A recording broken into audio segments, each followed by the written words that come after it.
23일 강아랑이 전해주는 정치권의 뜨거운 말말말 강아랑의 정치랑입니다. 오늘 첫 번째 주제는 연내 배임죄 폐지입니다. 민주당이 올해 정기국회 안에 배임죄 폐지를 완결짓겠다고 선언한 가운데 국민의힘과의 입장차로 인한 공방이 격화되고 있습니다. 배임은 타인의 사물을 처리하는 사람이 그 임무에 위반하는 행위로 타인에게 손해를 끼치는 것을 말합니다.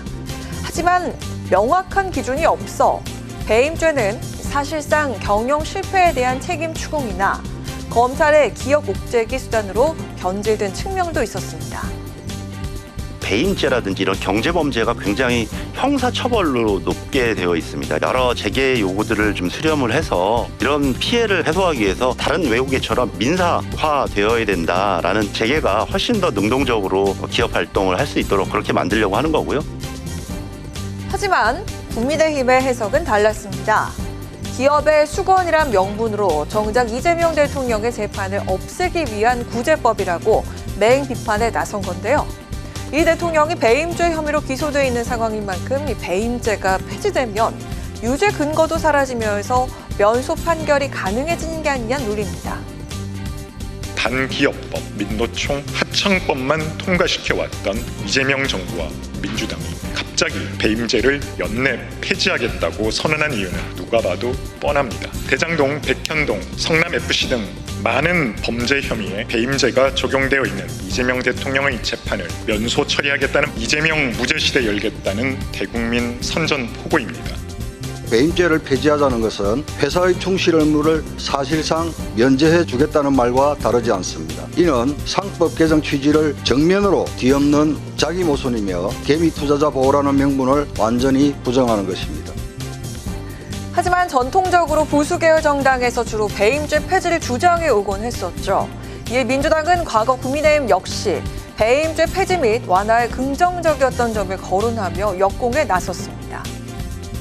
친기업 정당을 자처하면서 재계의 수건에는 등을 돌리고 있습니다.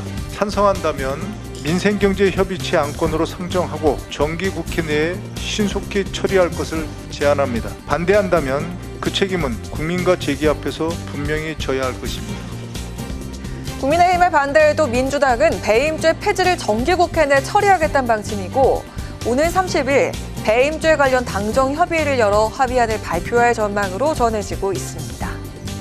자, 이어서 오늘 두 번째 주제는 삼권 분립 훼손 청문회입니다.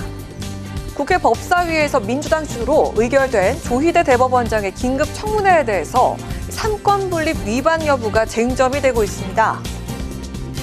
이대로 청문회가 열리게 된다면 2025년 9월 30일은 대한민국 삼권 분립의 사망일이자 대한민국 국회의 사망일로 역사에 기록될 것입니다. 과거 박정희, 전두환 대통령 시절에도 대통령과 국회가 대법원장을 망신주고 축출하는 일은 없었습니다. 민주당이 하고 있는 삼권 분립을 훼손하려고 하는 것, 청문회를 해서 대법원장을 거기 불러서 이 회동서를 확인해보겠다고 하는 거는 저는 민주당이 이렇게까지 갈 수 있나 굉장히 우려스럽게 생각해요. 헌법 제103조는 법관은 헌법과 법률에 의하여 그 양심에 따라 독립하여 심판한다. 즉, 이 재판 내용에 대해서 누구도 간섭할 수 없다고 규정하고 있고 현재 판결 또한 입법 행정권이 사법부의 권한을 침해해서는 안 된다는 점을 분명히 해왔습니다.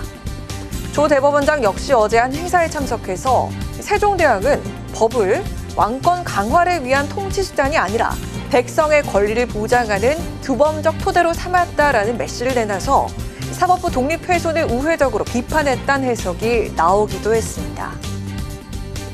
한국의 정치 행보들이 달라지고 마치 대법원의 판결을 미리 알고서 움직이는 것 같은 모습들이 좀 보여졌다는 이런 여러 가지 의혹들이 제기되고 있기 때문에 대법원장을 국회로 부르는 것에 대해서 국민의힘이 이제 상권 분립부터 시작해서 여러 가지 문제를 제기하고 있는데 국회법 121조 5항에 보면 대법원장을 출석시킬 수 있습니다.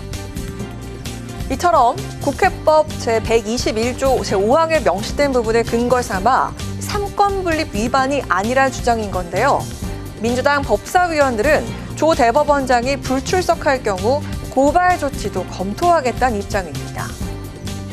안 나오시면 처벌받습니다. 법적인 조치를 고려해야 되겠죠. 대법원장은 신이 아니고 왕도 아닙니다. 헌법에 분명히 탄핵을 할 수 있다고 돼 있고요. 대법원장도 헌법과 법률을 위반하면 탄핵을 해야 되겠죠. 삼권 분립의 사망일이라는 국민의힘과 조 대법원장 불출석 시 탄핵까지 언급하고 있는 여당의 강경파 법사위의원들의 주장이 부딪히고 있는 가운데 오늘 30일 청문회에서 과연 어떤 장면이 펼쳐질지 이목이 집중됩니다.